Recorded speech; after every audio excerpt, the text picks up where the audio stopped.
En moins de 30 minutes, ce mardi, dans ce contrôle routier sur la départementale 166 en direction de Mirecourt, les gendarmes ont arrêté deux automobilistes, l'un pris à 128 km/h et le second à 117, bien au-dessus des 90 km/h autorisés.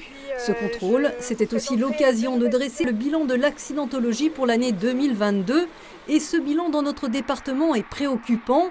Si les accidents corporels sont en légère baisse, les accidents mortels, eux, sont en hausse, soit une augmentation de 14% par rapport à la moyenne des 5 dernières années. 25 personnes ont ainsi perdu la vie l'an passé sur les routes vosgiennes. Les causes, dans l'ordre et parfois cumulées, la vitesse, la conduite sous l'emprise de l'alcool ou des stupéfiants, mais aussi la négligence des automobilistes. Bien évidemment, tout le monde l'a constaté, il y a eu un changement de comportement là, après Covid, un espèce de relâchement de l'ensemble des automobilistes, alors automobilistes ou motocyclistes. On a beaucoup d'accidents de moto aussi dans le département avec le massif vosgien. Mais oui, effectivement, je pense qu'il y a un relâchement et ce manque d'attention que je vous disais tout à l'heure, ça fait partie aussi de ce relâchement. Pour lutter contre ces comportements dangereux, la préfète des Vosges a décidé de durcir le ton avec des mesures répressives. Elle prend deux mesures administratives complémentaires dans le cadre de la lutte contre l'insécurité routière. La première, c'est le durcissement du barème des sanctions en matière de suspension administrative des permis de conduire.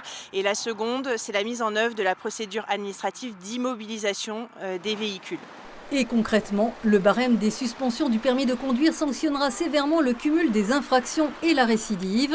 Le refus d'obtempérer pourra donner lieu à une rétention immédiate, les rodéos urbains également, et surtout une décision commune de l'État et de la justice permet désormais aux forces de l'ordre d'immobiliser le véhicule lors des contrôles pour des grands excès de vitesse de plus de 50 km/h, pour l'alcoolémie ou la prise de drogue constatée au volant. Et pour éviter justement que le conducteur persiste dans ses bêtises, que la voiture, une fois qu'elle est immobilisée, il le sait, au bout de 7 jours, ça va partir dans un garage et autres sur décision judiciaire.